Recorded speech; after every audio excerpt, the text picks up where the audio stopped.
उत्तर प्रदेश द्वारा सरकारी विकास कार्यों को लेकर एक समीक्षा बुलाई गई थी, जिसमें मुरादाबाद में प्रथम स्थान पाया है। मुरादाबाद जनपद में प्रथम स्थान आने के बाद जब विभाग के अधिकारियों से जानकारी की गई तो विभाग के अधिकारियों द्वारा जानकारी देते हुए बताया, सरकार ने जो लक्ष्य दिया था उस लक्ष्य को बखूबी कर्मचारियों ने पूरा किया है, जिसके बाद मुरादाबाद को प्रथम स्थान दिया गया है और एक ट्रॉफी देकर सम्मानित किया गया है। मुरादाबाद जनपद में लगातार सरकार द्वारा आम जनता के लिए जन कल्याणकारी योजनाएं चलाई जा रही है, जिसके समीक्षा सरकारी विभाग के अधिकारियों द्वारा की गई थी। विभाग के अधिकारियों ने समीक्षा के दौरान मुरादाबाद को उत्तर प्रदेश में प्रथम स्थान दिया है, जिसको लेकर मुरादाबाद को सम्मानित करने का कार्य भी किया गया है। मुरादाबाद से जोगिंदर कुमार की रिपोर्ट। मेरा नाम राजेश कुमार शुक्ला है। मैं ज्वाइंट डायरेक्टर प्रोसिक्यूशन मुरादाबाद में हूँ। जी सर, आज क्या उपलब्धि विभाग को आपके मिली है? भारत सरकार ने ICJS पोर्टल पर सबसे ज़्यादा फीडिंग करने के एवज में उत्तर प्रदेश को पहले स्थान पर रखा है। उत्तर प्रदेश ने जुलाई 2019 से अब तक करीब 60 लाख मामलों में फीडिंग किया है। मध्य प्रदेश ने 17 लाख मामलों में दूसरे स्थान पर है और गुजरात 4 लाख मामलों में फीडिंग करके तीसरे स्थान पर है। जनपद मुरादाबाद के लिए गर्व का विषय ये है कि जो CCTNS से ऑनलाइन विधिक अभिमत प्राप्त होता है माननीय वरिष्ठ पुलिस अधीक्षक महोदय द्वारा, उस पर मुरादाबाद ने करीब 38,000 मामलों में विधिक अभिमत देकर देश में पहला स्थान प्राप्त किया है।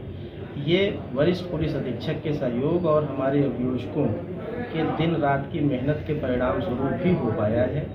इसी कारण से जनपद मुरादाबाद एक पहला जिला है जहां बिना विधिक अभिमत प्राप्त किए कोई भी केस डायरी न्यायालय में दाखिल नहीं हो सकती है।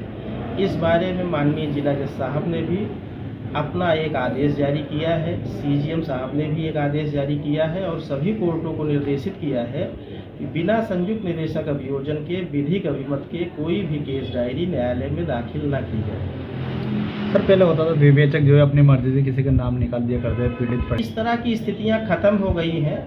एक हाई कोर्ट की रूलिंग आई है रमाशंकर मिश्रा बनाम उत्तर प्रदेश राज्य, उसमें स्पष्ट कहा गया है कि 164 के बयान में अगर पीड़िता ये कहती है कि उसके साथ बलात्कार हुआ है तो विवेचक ये नहीं कह सकता है कि बलात्कार नहीं हुआ है और वो FIR लगा दे। और अगर विवेचक ऐसा करता है तो इसकी सूचना मॉनिटरिंग सेल के माध्यम से माननीय हाई कोर्ट को प्रेषित की जाएगी। माननीय SSP महोदय ने भी हर फाइलों पर जो भी उनके यहाँ SR फाइलें होती हैं उन फाइलों को बहुत गंभीरता से देखते हैं और जो फाइलें उनको ये लगता है कि इसमें अभियोजन से भी सलाह लेना चाहिए उसको वो मेरे पास भी भेजते हैं और फिर मैं उनको उस पर विधिक अभिमत दे करके वापस करता हूं और SSP सर उसी के अनुरूप कार्यवाही करने का संबंधित विवेचकों को आदेश देते हैं।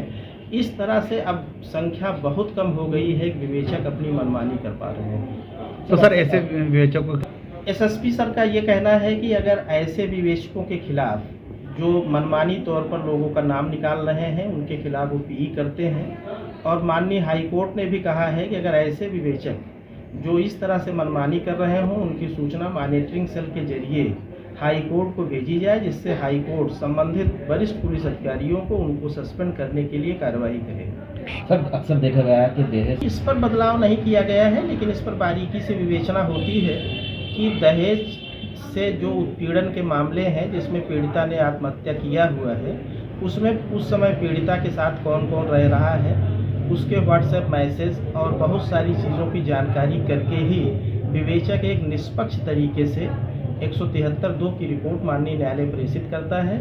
मेरे पास वो विधिक अभिमत के लिए आती है और उसका संज्ञान ले करके मेरे द्वारा उस पर जो सही होता है वो लिख करके विवेचक को दिया जाता है।